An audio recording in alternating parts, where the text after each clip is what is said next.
This video features an audio overview generated by Google NotebookLM based on an article titled The Town I'll Live in Someday, Part 2, which I, Moku-Gweyuu, Quiet Beef in English, originally posted on my blog, Quiet Beef, on October 19th, 2023. This story recounts what my spouse and I did after landing at Haneda International Airport for the first time in 16 years. Although a direct flight would have taken only 13 to 14 hours, we were lured by lower fares amidst the recent surge in air travel costs and opted for a cheaper, yet inconvenient and lengthy, flight with a layover in Dallas. Consequently, we were absolutely exhausted by the time we finally arrived at Haneda. So, let's see how NotebookLM narrates the story. A link to the article can be found in the description. Quiet Beef. Imagine stepping off a 14-hour flight into your home country for the first time in like 16 years. Oh, that is rough. The jet lag alone is brutal. Right. You're completely physically exhausted, your internal clock is shattered, but emotionally, you're braced for impact. You expect to be overwhelmed by profound nostalgia. You're waiting for the tears? Exactly. You expect to walk out of the terminal, breathe in the air, and feel like you're slipping on a warm, familiar sweater. But instead, 20 minutes after landing, you find yourself on your hands and knees in an airport bathroom stall. As one does. Right, but you're forensically analyzing this 1 centimeter clump of shredded toilet paper on the tile floor, just trying to reverse engineer the hygienic habits of a population you literally no longer understand. It is so funny. It is the absolute antithesis of the romantic homecoming. I mean, it's clinical. It's totally absurd. Yeah. But it perfectly captures the disorienting reality of returning to a place that used to be yours, only to realize that while you were away, the entire operating system of the culture received a silent update. It really did. So, welcome to today's deep dive. We are exploring a phenomenon that fundamentally breaks our understanding of identity and geography, which is a reverse culture shock. Yeah, and we aren't looking at academic papers or psychological journals today, which is nice. Thank goodness. We have this highly personal, unexpectedly hilarious, and deeply moving source. We're pulling from a serialized blog written by a Japanese man who has lived in the United States for 30 years. 30 years is a massive chunk of time. It is. And he writes under the online moniker, Quiet Beef. Which, before we even get into the narrative, requires a bit of linguistic unpacking, right? Mm-hmm. Because the author is incredibly specific about his identity. Oh, he is militant about it. Totally. The premise data for our source is super firm on this. His name is written with the Japanese characters for quiet or silent and beef or cow. But he explicitly demands that it be read strictly as Moku-Gweyuu. Right. He goes out of his way in the source material to tell the reader, do not pronounce it Moku-shi. Do not call me Damaju. It is absolutely not Damoyu or Damariushi or, Damoshi. It is Moku-Gweyuu. Think about the psychology of that for a second. Starting your narrative by aggressively correcting the reader's internal pronunciation of your fake internet name. It's quite the opening move. It immediately establishes his character. He's a man of wry precision. He demands accuracy in a world that he feels is increasingly messy and unfamiliar. Yeah, that makes sense. It's like a subtle flex of control. When you've lived out of your native country for 3 decades, your grasp on your native language and how you present yourself within it becomes incredibly important. Like holding on to a lifeline. Exactly. By dictating the exact phonetics of Moku-Gweyuu, he is planting his flag. He's saying, I may have been gone for 30 years, but I still dictate the terms of my Japanese identity. That is a brilliant way to look at it, actually. So Moku-Gweyuu is our guide, and the blog series we're diving into is titled, rather melancholically, The Town I Will Live in Someday. Yeah, in Japanese, Itsukasumu koto ni naru machi. Right. We are specifically looking at part 2 of this series today, and the mission for our deep dive is to really explore the sheer friction of this trip. How does a long-term expat process the massive macro-level societal changes of his native country alongside the, frankly, incredibly petty micro-level annoyances of international travel? Oh, the micro-level annoyances are the best part. They really are. And running underneath all of this is the undeniable reality of a 30-year marriage. Yeah, the context of the trip is what gives every mundane observation its weight. Moku-Gweyuu and his wife are returning to Japan. This was from late September to early October 2023, and it's their first time back since 2007. 16 years. Yeah, and they aren't going as tourists. The overarching purpose of this journey is super heavy. They have to clean up and organize his wife's inherited family home. Right. Her father passed away the previous year, and through the natural flow of inheritance, she now owns the house. And Moku-Gweyuu writes that they just sort of lazily decided that this house will eventually be their final abode. Which is such a heavy phrase. It is. The place where they will retire, and realistically, the place where they will die. So every observation he makes about Japan isn't just a fun travel note. It's an evaluation of his future reality. Exactly. But he doesn't write about this heavy existential dread directly, right? No, not at all. Instead, he adopts this highly specific literary persona. He models the blog after a historical book by Jiro Kamisaka called Diary of a Genroku Tatami Magistrate. Which, the Genroku Tatami Bugyo no Nikki. For those unfamiliar with Japanese history, this is a fascinating choice of framework.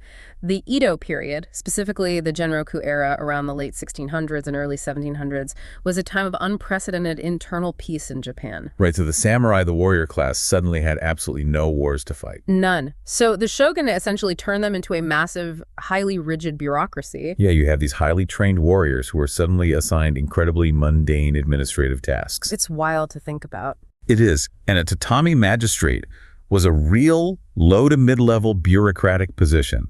Their entire job was to oversee the tatami mats, the traditional straw flooring inside the Edo castle. They just measured them, they replaced them, they recorded their condition. It is the ultimate manifestation of hyper-focusing on the mundane.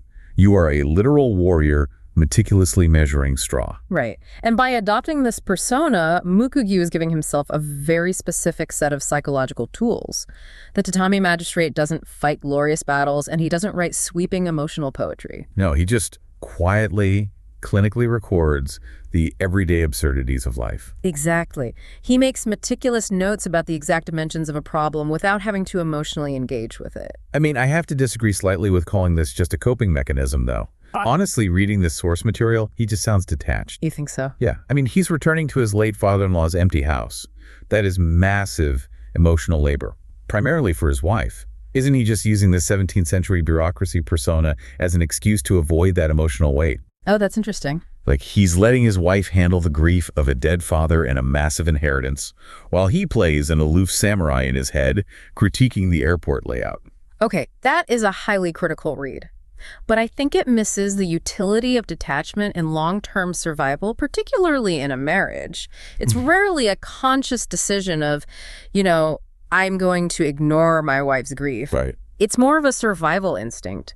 When you are confronted with the dual shock of a 16-year temporal gap and the looming specter of your own mortality, this final abode, the human brain cannot process that much existential dread at once. That's fair. The brain just short circuits. Exactly. If he opens the floodgates to the emotional reality of what this trip means, he might literally be paralyzed by it. So the tatami magistrate persona isn't about ignoring his wife. It's a structural scaffolding that allows him to keep putting one foot in front of the other. It allows him to be a functional partner by channeling his overwhelming anxiety into, hyper-analytical observations of his environment. Okay, yeah, so it's a psychological shock absorber. And the tragicomedy of this entire endeavor is that even with this shock absorber, the weight of the trip eventually crushes the project anyway. Oh, the meta-narrative of this blog is fascinating. According to the premise data, the series currently sits at Part 4. Part 5 is sitting in his draft folder, exactly 72% complete. 72%. That number is a masterpiece of unfulfilled intention. It really is. Because it's not 10%, where you barely started. It's not 99% where you just need to hit publish. Right. 72% means the heavy lifting is done, the narrative arc is built, the end is entirely in sight, and yet the engine just completely died. He tells us exactly why it died, too, and it is painfully relatable. He cites a combination of being overwhelmed by daily trifles, just the endless grinding chores of mundane existence, and a waning of motivation due to aging. Aging is undefeated. It is. He says he constantly feels the sense of, oh well. In Japanese, the phrase he uses is nandakana. Nandakana. That is an incredibly potent cultural sigh. It conveys this mild, lingering resignation. Right.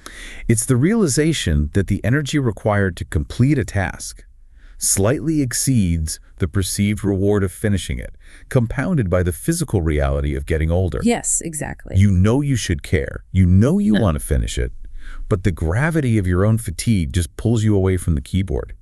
That stall draft at 72% is the ghost haunting this entire deep dive. It proves that despite his brilliant, sharp observations, he is ultimately a man who is just very, very tired. Deeply tired.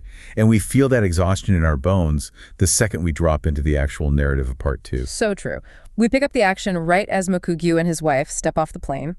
They arrive at Haneda Airport in Tokyo. They've just endured a 14-hour flight from the East Coast of the United States. From New Jersey, right? Right, from New Jersey.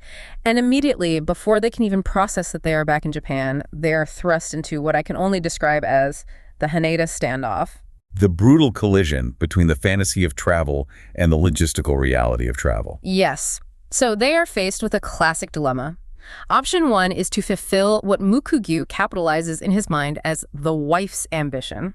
The grand dream. For months, her grand dream for this arrival has been to march straight into the airport restaurant area and eat a luxurious, authentic meal of Japanese unagi grilled eel.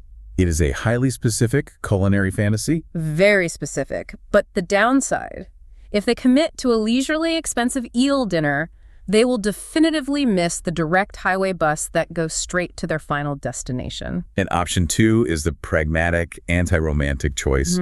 Get on that final direct highway bus immediately, secure the transportation, ensure a smooth arrival at the hotel. Right. The downside there is that you have to look your wife in the eye and shatter her long-held unagi dreams right there in the arrivals terminal. It feels exactly like the first 10 minutes of a massive role-playing video game. Oh, totally. You boot up the game. You are given this epic main quest, slay the dragon, or in this case, consume the mythical unagi. But before you can even take a step toward the restaurant, the game forces you to do 3 hours of inventory management. Right. Before they can even begin to debate the eel, they realize they have a checklist of mundane logistical tasks they must complete just to function in this country. They need to use the restroom, they need to acquire physical Japanese yen, and they need to pick up their rental Wi-Fi router. That is the perfect analogy, because travel, especially as we age, becomes an exercise in managing debuffs. Managing debuffs. Yeah. Moku-Gweyuu identifies himself and his wife as Arakan, which is a Japanese shorthand meaning around 60 or in their late 50s to early 60s. Right. When you are Arakan, you don't just bounce back from a 14-hour flight. Your stamina bar is flashing red. It's empty. The romanticized idea of returning home is that the cherry blossoms are falling and you instantly dive into the culture. The reality is your lower back is screaming, your digestion is completely offline, you are deeply dehydrated, and you don't have the local currency to buy a bottle of water. The friction of the physical body strips away the romance of the homecoming instantly. It absolutely does. So they have to clear these logistical side quests before they can resolve the standoff. And this is where Moku-Gweyuu's inner tatami magistrate activates. Their first stop is the airport restroom. Ah, the bathroom. And Moku-Gweyuu notes immediately that compared to the public restrooms he is used to in the United States, specifically, New Jersey Japanese toilets are astonishingly clean. Shockingly clean. And more importantly, they're almost universally equipped with washlets, the high-tech electronic bidet seats. The washlet is fascinating because it functions as the ultimate technological ambassador for modern Japan. It really does. To an expat who has spent 3 decades in the U.S., where bidets in public infrastructure are still incredibly rare, encountering a pristine, heated, automated washlet in a heavily trafficked airport terminal is a stark, immediate reminder of the societal baseline for hospitality and hygiene that Japan maintains. It's an embrace. It is an embrace, but our tatami magistrate isn't just going to accept the embrace without looking for the hidden cost, right? Of course not. And here's where the narrative gets highly specific, slightly graphic, but fundamentally brilliant. He introduces an observation that he and his wife have coined a term for. They call it benjo soburo. Which translates rather viscerally to toilet minced meat or toilet crumbles. Toilet crumbles. It's such an evocative, horrifying term. It paints a picture. He is describing those tiny, maybe 1 centimeter rolled up pieces of shredded toilet paper that you occasionally find discarded on the floor of these otherwise immaculate Japanese bathroom stalls. Yeah, and he doesn't just mention seeing them. He treats the stall like a crime scene and provides a full forensic breakdown of exactly how these crumbles are manufactured by the culture. This is the exact moment the historical persona proves its worth. He is leaving absolutely no stone unturned. He applies the scientific method to a piece of garbage on the floor. Exactly. Let's walk through his hypothesis because it's airtight. He explains the mechanics. When you use a washlet, it uses water. Therefore, your skin is wet. Right. Now, Japanese public restrooms generally provide a very soft, high-quality toilet paper, largely as a point of hospitality. Very true. When a user takes that soft, delicate paper and aggressively wipes wet skin, the paper rapidly absorbs the moisture. The structural integrity of the paper fails. It shreds. It tears and rolls up into these tiny, dense little cylinders. These damp cylinders then stick to the skin or the surrounding hair. And finally, the moment of truth. When the user stands up and pulls their pants back on, the friction of the clothing acts as a squeegee, dislodging these little paper crumbles, causing them to fall to the pristine tile floor. It is a breathtaking piece of mechanical deduction. Ain't it? He has reverse-engineered a microscopic societal flaw based purely on fluid dynamics and paper tensile strength. He even brings in statistical data to back up his theory. He notes that his wife, who is apparently incredibly honest, admits that she accidentally drops these crumbles about 1 in 3 times she uses a public restroom. That's a high drop rate. It is. But then Moku-Gweyuu goes into the men's room at Haneda and he conducts a visual sweep of his own stall. He finds 2 of these crumbles on the floor. Hard data. From this data, he theorizes that this phenomenon isn't limited to one demographic. It happens to men who poop and use the washlet, but who are too impatient to use the machine's built-in air dry function before wiping.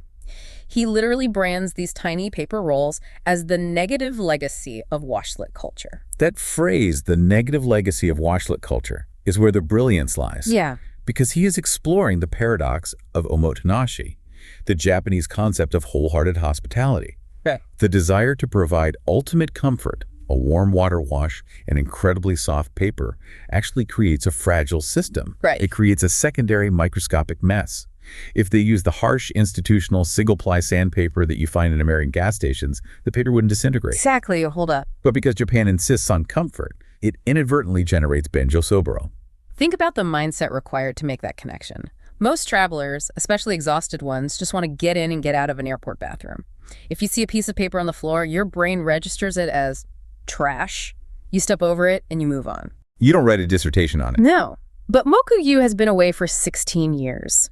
This highlights a profound reality about expatriate life. When you live in a culture continuously, you develop a necessary cultural blindness. Yeah, your brain filters out the background noise. Right. People who live in Tokyo use washlets every day. Their eyes slide right past those crumbles. But to Moku-Gweyuu, stepping back into this environment after a decade and a half, he has no filters left. Every detail is loud. Every detail demands an explanation. He is the alien anthropologist. And the bathroom is just his first laboratory, because the sensory shock of the return is about to escalate significantly once he leaves that stall. Absolutely. The bodily discomfort he is experiencing isn't just internal jet lag. The environment itself is hostile. Right, let's look at the climate shock. When they left New Jersey, it was late September. The air was crisp. The leaves were likely turning. It felt like late autumn. Beautiful weather. But they fly into Tokyo, and Japan in late September 2023 was experiencing a brutal weather phenomenon. It was suffering from a severe zansho, a lingering, sweltering summer heat. Oh, zansho is oppressive. It is a thick, humid, heavy heat that feels like breathing through a wet towel.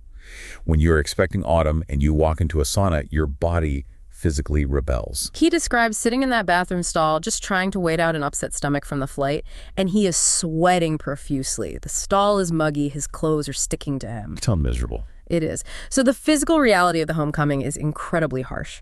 But as he finally leaves the restroom and walks out into the main terminal to find his wife and secure their Japanese yen, he is hit with a societal shock that completely eclipses the weather. This is a pivotal moment in the source material, because his observations shift from the mechanics of objects to the aesthetics of human beings.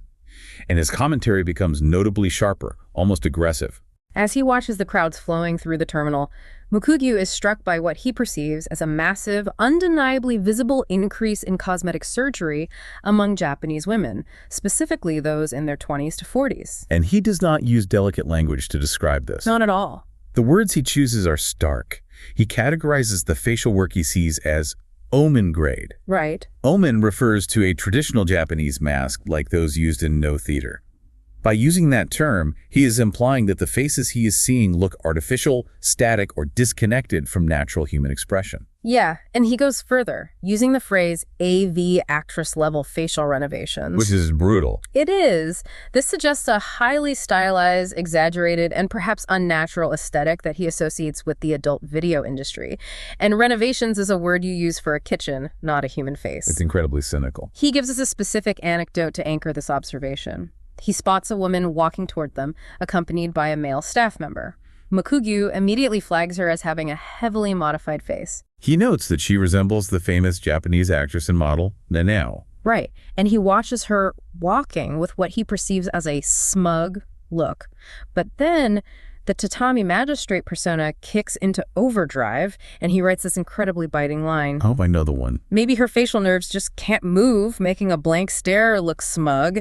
He catches himself calling it his own unnecessary analysis, but he leaves it in the blog. He leaves it in because it's a vital piece of his perceptual experience. And it's not just limited to models or wealthy travelers in the terminal. He applies the same harsh diagnostic lens to the working class people he interacts with. Yes. After getting their cash, they go to the counter to pick up their rental Wi-Fi router. He watches the woman working the register next to their clerk. He guesses her age arafo, around 40. Yeah. He praises her efficiency in handling customers, but he still categorizes her as having a reformed face. He starts wildly speculating about her past, wondering if she had a previous career in the nightlife or entertainment industry that required the surgery. He even mentally cross-references this with his life in America, right? He does. He notes that an older expat wife in her 50s, who takes his classes back in New Jersey, has also clearly had work done. His grand conclusion is, in the 16 years I haven't been back, the number of women with cosmetic surgery has really increased. This is where we have to pause and deeply analyze the mechanics of perception, because it is very easy to misread what is actually happening in this text. I agree, and this is where I want to push back on taking Moku-Gweyuu's observations at face value. Think about the analogy of coming back to your childhood home. Okay, let's hear it. Imagine you grew up in a house and you move away. Over the next 15 years, your parents decide to replace the floorboards in the living room, but they only replace one board every 6 months. Right, very gradual. To them, living in the house every day, it's the exact same floor. They never noticed a sudden change. But you walk in after 15 years and the acoustics of the entire room are wrong. Yeah. The color of the wood clashes with your memory. The house sounds different when you walk. You feel alienated in your own living room. Isn't Moku-Gweyuu just experiencing the sociological version of new floorboards? That is a phenomenal analogy, and it perfectly illustrates the concept of time-lapse observation. Thank you. We are not here to debate the objective statistical reality of the cosmetic surgery industry in Japan between 2007 and 2023. What matters is the perceptual violence of the gap. The perceptual violence, I like that. When a society's beauty standards shift gradually over 16 years, the people living within that society adapt incrementally. A slightly different makeup trend, a normalization of minor cosmetic procedures, a shift in media representation, it happens slowly. But Moku-Gweyuu missed all those incremental steps. Exactly. He skipped the updates. He is running a 2007 operating system trying to process 2023 visual data. So to him, it looks like a sudden, jarring explosion of artificiality. It feels violent to his senses. His use of harsh terminology, mask grade, renovations, AV actress level, isn't necessarily a judgment on the ethics of the women seeking these procedures. It is a manifestation of his own profound disorientation. Right. He is desperately searching the crowd for the Japan he left behind, the faces that match his mental database of what Japanese people look like. When the faces don't match his memory, he feels alienated. The aggression in his language is a defense mechanism against the reality that his home country has moved on without his permission. It's a defensive cynicism. He is sweating, his stomach hurts, the environment feels alien, and the people look like strangers wearing masks. Yeah, it's a lot to process. And through all of this sensory overload, he and his wife still haven't resolved the Haneda standoff. They still have to figure out how to get to their final destination, Unagi or bus. Which brings us to the next logistical hurdle, and frankly one of the funniest dynamics in the entire piece. The frugal economics of the Arakan couple. Oh, this part is amazing. Financial pragmatism is the invisible hand that dictates the physical reality of almost every trip we take. It absolutely is. First, they have to solve the cash problem. Moku-Gweyuu doesn't wander around looking for a traditional currency exchange counter with a human teller. He walks straight up to a dispenser machine to pull out yen using his credit card. Right. He notes in the blog that this is vastly superior because it earns them credit card points and keeps the exchange fees incredibly low. This is a highly pragmatic, seasoned traveler move. There is no romance in exchanging money for him. It's a math problem to be optimized. It demonstrates that while his emotional and cultural perception might be reeling from the shock of the return, his logistical survivalist brain is functioning at peak capacity. Yeah. He knows exactly how to game the financial system to save a few dollars. But that overwhelming desire to save a few dollars leads to a genuinely hilarious consequence when it comes to their communication strategy. They go to pick up their mobile Wi-Fi router. Now, Moku-Gweyuu explicitly points out that his wife is the architect of this specific plan. To save money on the trip, she decided that they will rent only one mobile Wi-Fi router for the two of them to share. Just one. They are not going to buy local Japanese SIM cards. They will not have local Japanese phone numbers. Instead, they will rely entirely on the data emitted from the single battery-powered router to use the messaging app line to communicate. This is a spectacular intersection of modern technology and extreme frugality, and it creates a fascinating behavioral paradox. Yes. The entire promise of mobile technology is untethering. It is supposed to give us the freedom to roam independently while remaining globally connected.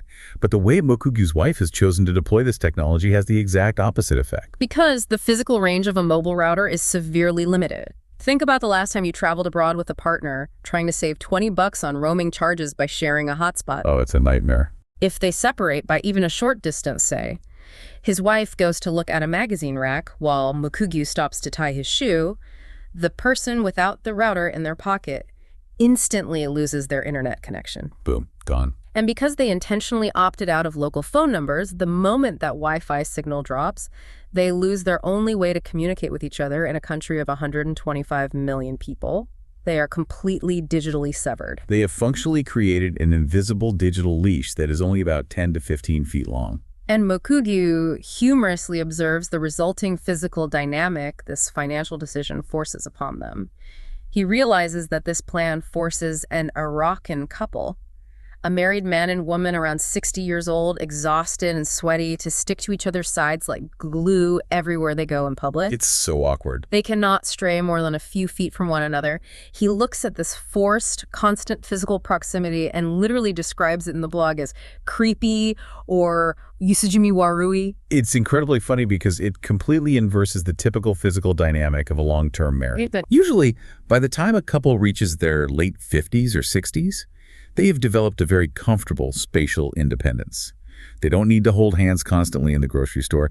They can split up, conquer different aisles, and trust that they will meet at the register. Right, there's a trust there. But this frugal Wi-Fi strategy forcefully regresses them.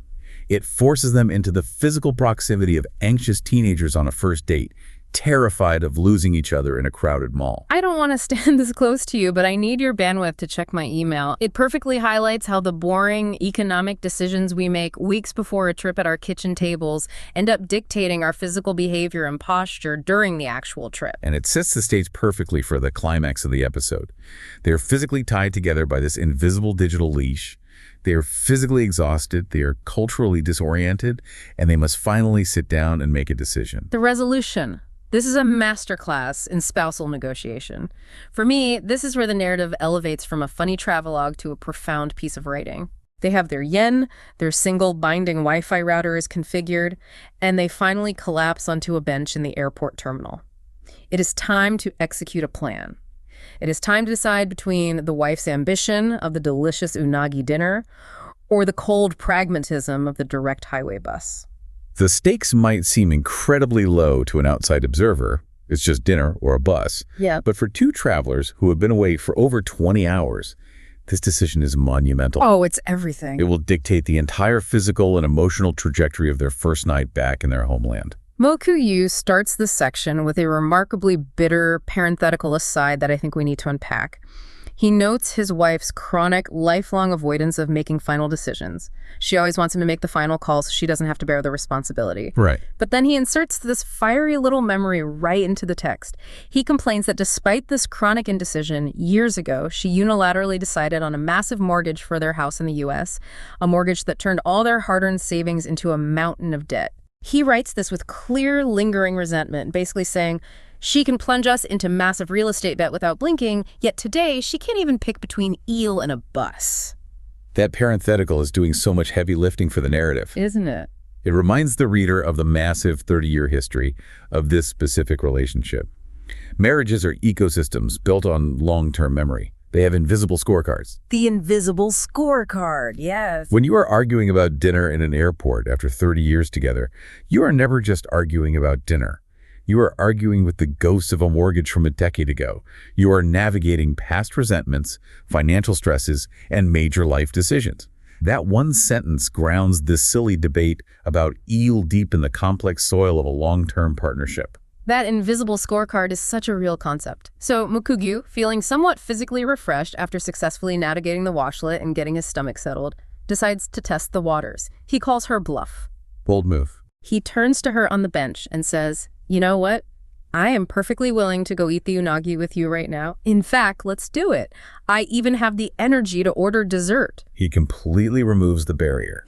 He says yes to her grand ambition. He gives her exactly what she claimed she wanted for months. But instead of jumping up with joy and grabbing her suitcase, the wife hesitates. She freezes. She gives a vague, non-committal response. Yep. And Moku-Gweyuu, operating with the deeply honed instinct of a man who has been married to this specific woman for 3 decades, instantly reads the room. He realizes that the instigator of the plan, the one who dreamed up this unagi feast, has completely lost her nerve. The reality of her physical exhaustion has overridden her culinary ambition, but her pride won't let her be the one to admit defeat and kill her own dream. This is an incredibly common, complex dynamic in relationships. It happens all the time. One person proposes an ambitious plan, let's remodel the kitchen, or let's wake up at 5 a.m. and hike that mountain. And the partner reluctantly agrees. But when the time actually comes to execute the plan, the instigator realizes they don't have the energy. However, retreating from the plan feels like a personal failure. They need their partner to intervene. They need their partner to give them an off-ramp, to abandon the plan gracefully, without losing face. And Moku-Gweyuu provides the ultimate, masterfully constructed off-ramp. He knows that if he simply says, no, we're too tired, let's take the bus, she might agree, but she will internally blame him for ruining the trip. Yeah, that makes him the bad guy killing her dream. Exactly. Instead, he delivers a rapid-fire 5-point logical breakdown. He gently guides her to the pragmatic choice, making the bus seem like an unavoidable fortress of logic rather than a concession. Let's walk through this 5-point masterclass, because it should be taught in couples therapy. Point 1. Point 1. He establishes the immediate logistical reality. He tells her, if you truly want unagi, we must eat it here at the airport right now, because by the time we arrive at our destination, all the restaurants will be closed for the morning departures. Right, he creates a sense of undeniable constraint. He removes the illusion that they can have the eel later. It's a binary choice now. Point 2, he introduces the economic and emotional fallacy. He tells her, spending big money on good food when you aren't truly in the mood or when you are too physically tired to enjoy it is the height of folly. Notice what he does there. He validates the food. It's good food. It's an expensive treat. But he invalidates their physical capacity to appreciate it. Exactly. Point 3, he appeals directly to their shared physical reality. We are Arakan. We are around 60 years old. We are exhausted from a long international flight. What our bodies desperately want right now isn't heavy food. Our bodies desperately want to relax at the hotel as soon as possible. By invoking their shared age, he shifts the priority from culinary pleasure to physical self-care. It's not about giving up. It's about taking care of their aging bodies. Beautifully done. Point 4, the threat of the alternative. He paints a vivid picture of the misery that awaits them if they choose the eel. If we stay for the eel, we miss the direct bus.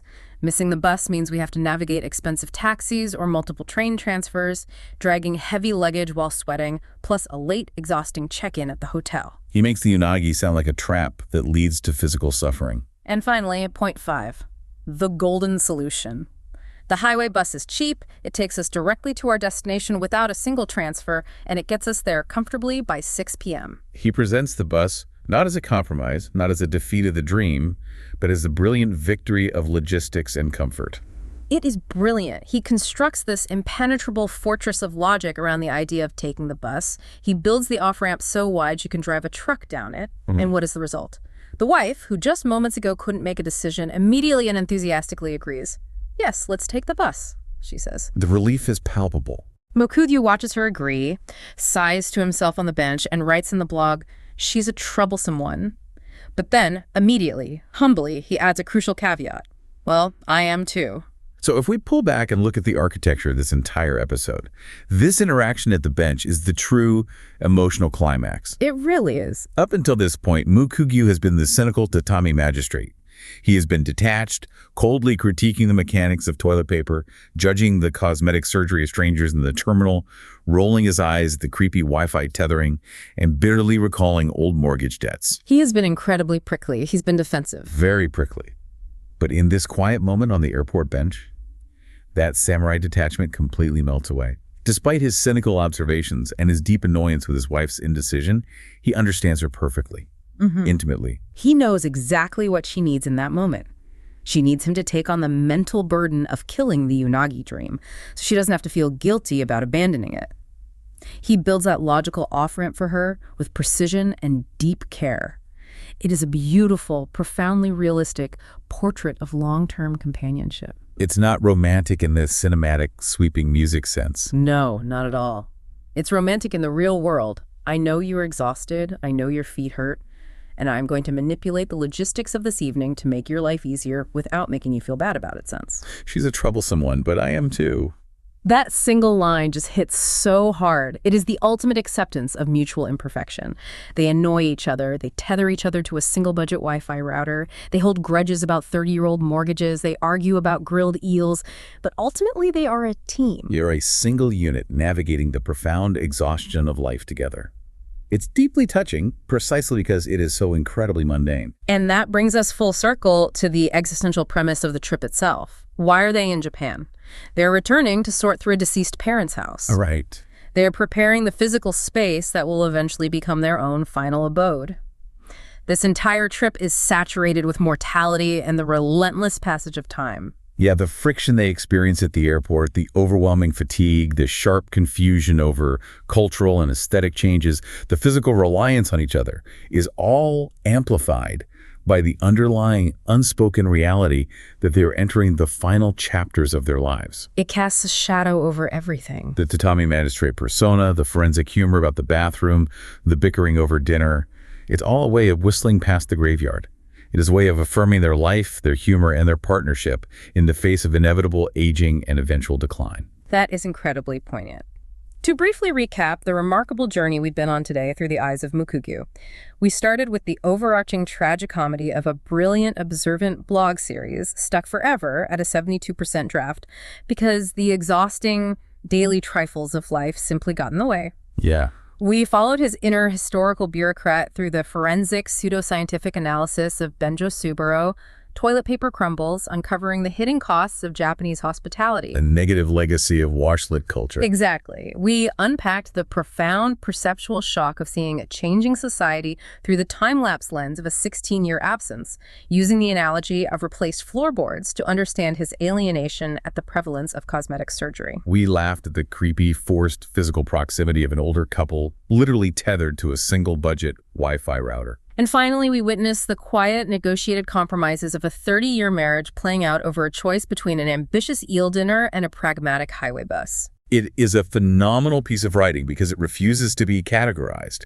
It is simultaneously a travelogue, a sharp sociological critique, a comedy of logistical errors, and ultimately a love letter to a long, beautifully imperfect marriage. It really is. And it makes me want to ask you, the listener, to reflect on your own experiences with this kind of temporal whiplash. Think about your own life.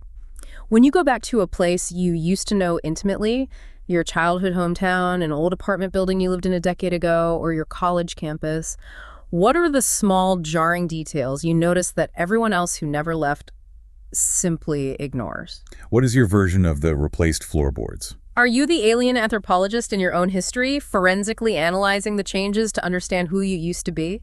We all adopt the Tatami magistrate persona at some point in our lives, trying to meticulously catalog and measure a world that has quietly moved on without our permission. We absolutely do. And I want to leave you with a final provocative thought inspired directly by the premise data of our source today. We know that Moku-Gweyuu's Part 5, the continuation of this incredibly insightful, deeply human journey, is currently sitting in his draft folder. It is exactly 72% finished. It is stalled there because the daily trifles of life, the friction of existence, and the slow, undeniable drain of aging got in the way. He wants to finish it, but he is trapped by the sigh of Nandakana. It is a quiet tragedy of the mundane. Yeah. So I want you to look inward. Think about your own life right now. What important projects, what untold stories, or what vital, difficult conversations in your own life are sitting at 72% completion right now? What is languishing in your own mental draft folder, waiting for you to find the energy to hit publish? Exactly. And more importantly, as you stand there, like Moku-Gweyuu at the airport terminal, feeling the exhaustion of your own journey, what would it actually take for you to finally push that draft across the finish line? Take care of yourselves, keep unpacking the details, and we'll see you on the next deep dive. If you enjoyed this, smash the like button, give this video some hype to help it reach more people, and hit subscribe so you never miss an upload. Thank you for watching, and I'll see you next video.